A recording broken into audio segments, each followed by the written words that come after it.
तो चलिए अब हम आगे बढ़ते हैं। हमने पिछली वीडियो में वेपर प्रेशर पढ़ा था और उसमें ये देखा था कि उसमें कौन कौन से फैक्टर है जो वेपर प्रेशर को क्या करते हैं, इफेक्ट डालते हैं। अब पहली बात, हमने यहाँ पे सारा खेल किस चीज़ का था, हमने जो चैप्टर अभी तक पढ़ा उसमें जो भी अभी पढ़ा हमने टॉपिक पढ़ा था पिछली बार, उसमें सारा खेल किसका है वेपर वोलाटाइल नेचर का, सॉरी वोलाटाइल सब्सटेंसेस का, जो वोलाटाइल जिसका नेचर होता है। अब ये देखो जो वोलाटाइल सब्सटेंसेस है इसके ऊपर जो स्टडी करी है वो किसने करी थी, राउल्ट ने। ठीक है, राउल्ट ने। क्वेश्चन ये पूछ लेते हैं कि difference between Raoult's law and Henry law. आर पास में इंपॉर्टेंट है, इस तरीके से क्वेश्चन पूछे आते हैं। तो सबसे पहले तो पहले पुराना वाली चीजें मैं आपको बता दूं कि हेनरी था, क्या हमने हेनरी क्या पढ़ा था, हेनरी में क्या था, P is equal to KH dot x, यही तो पढ़ा था हमने कि partial pressure exert by any gas is directly proportional to the mole fraction present of that gas in liquid. ठीक है, ये किसके लिए था, यहाँ गैस अलग अलग थी, लिक्विड अलग था, उस गैस को हम मिक्स करने थे कोशिश कर रहे थे, ये तो था हमारा हेनरी लॉ। बात समझ में आ रही है, यहाँ पे गैस भी अलग था और लिक्विड भी अलग था और दोनों को मिक्स कर रहे थे, ये तो था हमारा हेनरी लॉ। लेकिन यही सेम स्टेटमेंट राउल्ट ने भी कही, लेकिन वो कही किसके लिए थी, वोलाटाइल सब्सटेंसेस के लिए कही थी। आ रही है बात समझ में। तो अब हम पढ़ेंगे क्या, राउल्ट लॉ। राउल्ट ने क्या कहा, for any volatile substances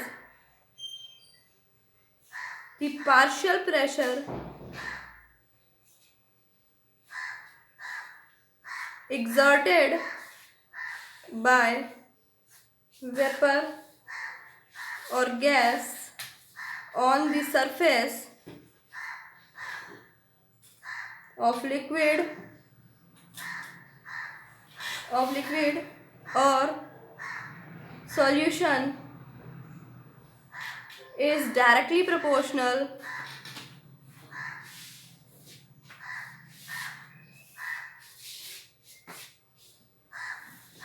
to its mole fractional in liquid or solution। Statement यहाँ सब सिमिलर है, सिर्फ एक ही चीज का फर्क है कि यहाँ पर जो भी स्टडी की गई है वो वोलाटाइल सब्सटेंसेस के लिए है। ठीक है, ये एक जनरलाइज स्टेटमेंट है। राउल्ट ये कहते हैं कि उसमें जो प्रेशर बन रहा है वो डायरेक्टली प्रोपोर्शनल होगा किसके, जो वेपर है मोल फ्रैक्शन के, जो कि लिक्विड में प्रेजेंट है। आ रही है बात समझ में। राउल्ट ये कह रहा है कि जो प्रेशर बन रहा है वो डायरेक्टली प्रोपोर्शनल होगा किसके, जो वेपर हैं मोल फ्रैक्शन के, जो कि लिक्विड में क्या है, प्रेजेंट है। ये चीज किसने कही, हेनरी ने भी कही थी, पर वहां पे अलग से गैस और लिक्विड था अलग से, लेकिन यहाँ वोलाटाइल सब्सटेंसेस है जिसकी खुद की ही गैस है और खुद का ही लिक्विड है। क्लियर होगी बात। अब हम क्या करेंगे, अब हम इसके आगे पढ़ेंगे। राउल्ट्स ने क्या किया, जो है ये तो बात समझ में आ गई ना कि राउल्ट्स एक जनरलाइज स्टेटमेंट है, और इन्होंने क्या किया था, इन्होंने 2 एक्सपेरिमेंट किए थे जिनको हम अलग अलग केस में दिखाएंगे। केस नंबर 1, पहला केस नंबर क्या है 1। इसमें क्या है, यहाँ पर 2 पर्टिकुलर सब्सटेंसेस हैं जिनको आपस में क्या करा गया, मिक्स किया गया। कौन से हैं, यहाँ पर पाए मॉलिक्यूल, जो एक तो वोलाटाइल सॉल्यूट्स होने चाहिए और वोलाटाइल सॉल्वेंट होना चाहिए। जैसे एक क्या लेंगे हम, volatile solute plus volatile solvent. अब जब दोनों मिलाएंगे तो क्या बनेगा, सॉल्यूशन बनेगा, सॉल्यूशन भी वोलाटाइल ही रहेगा। तो सपोज हम क्या कर रहे हैं, बता रहे हैं कि देखिए हमारे पास सॉल्यूट और हमारे पास सॉल्यूट कैसा है, वोलाटाइल है, जिसका नाम हमने क्या रख दिया, ए। क्लियर। यहाँ पे इसके कुछ वेपर्स हैं, ये तो ऊपर जो है वो गैस, यहाँ अब यहाँ इस बीकर में एक सिर्फ और सिर्फ यही सॉल्यूट है जिसके आपको मॉलिक्यूल्स लिक्विड फॉर्म में भी दिखाई दे रहे हैं और वेपर फॉर्म में भी दिखाई दे रहे हैं ना दोनों। तो यहाँ जो प्रेशर बन रही है, यहाँ देखो ये वेपर फॉर्म में है, ध्यान रखिएगा, गैसेस फॉर्म में, और ये आपका क्या है, लिक्विड फॉर्म में दिखाई दे रहे हैं। और जो इसमें प्रेशर लग रहा है उसे क्या कहा इन्होंने, जो प्रेशर लग रहा है वो क्या है, PA नॉट। आ रही बात समझ में। ऐसे ही दूसरा लिया है हमने, इसमें भी जो सरफेस है, जो सब्सटेंस लिया है B टाइप का, और वो क्या है, वो भी हमने एक कंटेनर में लिया है, प्योरली पड़ा हुआ है, प्योर सब्सटेंसेस है जो कि वेपर प्रेशर बना रहा है। वो क्या है, इसका भी जो वेपर, ये भी गैसेस फॉर्म में है, लिक्विड फॉर्म में, इसका भी जो प्रेशर बना रहा है वो है PB नॉट। आ रही बात समझ में, यहाँ तक समझ में आया। अब देखिए आपने गौर किया, मैंने यहाँ पर एक 3 मॉलिक्यूल दिखाए हैं और यहाँ पर 2 मॉलिक्यूल दिखाए हैं। मैं ये कहना चाहती हूँ आपसे कि B का वेपर प्रेशर कम है, ठीक है, B का वेपर प्रेशर कम है किससे, A से। वैसे आप दोनों में किसी को भी ले सकते हो, ऐसा नहीं है, कभी आप इसको भी कम कर सकते हो, इसको भी कर सकते हो, आप जो भी केस उठाना चाहो। सपोज हमको यहाँ पे क्या इनिशियली बताना है, इनिशियली क्या मानना है कि PB not is less than PA not. तो इस कंडीशन पर हमें काम करना है जो राउट्स ने भी किया था। अब यहाँ हमें 2 सब्सटेंसेस लिए गए हैं, एक सॉल्यूट है और दूसरा सॉल्वेंट। ध्यान रखना, एक क्या है, सॉल्यूट है और दूसरा सॉल्वेंट। अब इसमें उसने क्या किया, दोनों को क्या करा, मिक्स करा, एक ये ले लिया और एक ये ले लिया, जो हमने ये दोनों लिए थे, ठीक है। अब इसको सिर्फ इसमें से वैसे ही देख लो आप, इसमें से ही दोनों ले लिए हमने, एक सॉल्यूट है और एक क्या है, सॉल्वेंट है, दोनों को मिक्स कर दिया, उसमें A भी डाल दिया और B भी डाल दिया। इसका मतलब यहाँ एक बीकर लिया है जिसमें उसने क्या किया है, A भी डाला है और B भी डाला है, दोनों मिक्स कर दिए हैं। तो पूरे में जो है पार्टिकल्स हैं, तो इसमें जो है आपका A भी है और B भी है। तो मैंने देखिए एक को तो खाँचों से दिखाया है और एक को जो है उसे दिखाया। फिर यहाँ दोनों वोलेटाइल हैं, तो क्या होगा कि इस सरफेस पर A और B दोनों के मॉलिक्यूल होंगे, देखो हैं क्लियर, सरफेस पर क्या है, दोनों के मॉलिक्यूल्स हैं, दिख रहा है आपको, दोनों के मॉलिक्यूल्स प्रेजेंट हैं। अब क्या होगा, तो मैं ये मान लेती हूँ कि A है, वो प्रेशर जो बना रहा है वो PA है, मतलब A का जो पार्शियल प्रेशर है, जो A का इसका जो पार्शियल प्रेशर यहाँ पे जो बन रहा है, जो क्योंकि यहाँ पे मॉलिक्यूल जो प्रेजेंट होंगे वो A के भी होंगे B के भी होंगे, ये तो आपको पता है क्योंकि वेपर में दोनों ही जाएंगे, है ना।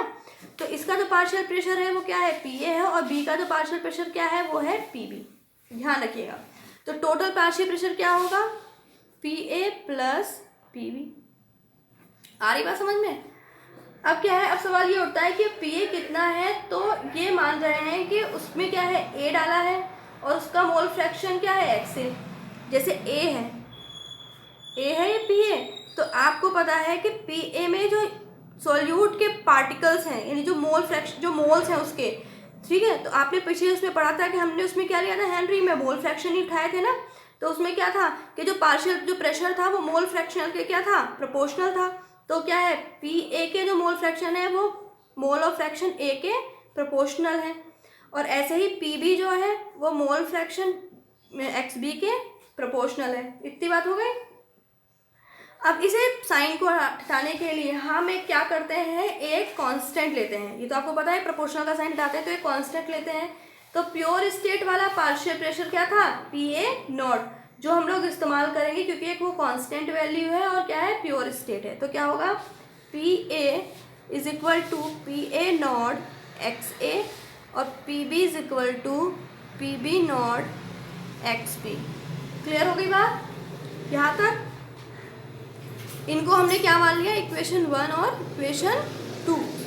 अब finally putting the value equation A, इसमें इसको A मान लेते हैं या फिर इसे 1 मान लीजिए,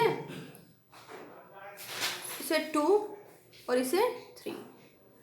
finally putting the value of 2 and 3 in equation 1। तो क्या करेंगे, PT is equal to PA plus PB। तो PT इक्वल टू क्या है, PA nought XA plus PB nought x B. Clear? Question 1 कहेंगे हमारी। अब यहां देखिए,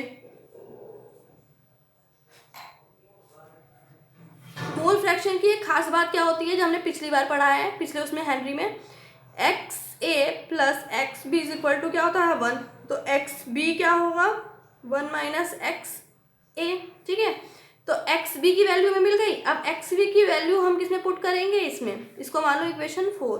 तो putting the value of X B in equation 4, तो क्या होगा P T is equal to P A naught X A plus P B naught 1 minus X A. अब इसकी आप मल्टीप्लाई कराओगे तो आपको इक्वेशन जो मिलेगी वो मिलेगी P B nought plus x A P A minus P B. Clear?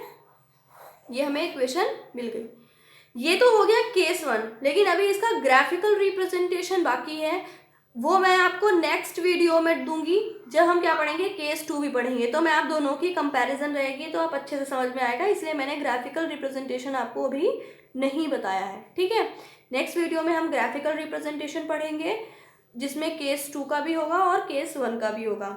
इसलिए इतना नोट कर लीजिएगा अच्छे से। पिछली बार वाला वर्क भी आप लोगों को कंप्लीट नहीं था, वो भी कर लीजिएगा और इस वाला भी कर लीजिएगा। ठीक है, और अच्छे से पढ़ाई करिए और सेफ रहिए। Thank you.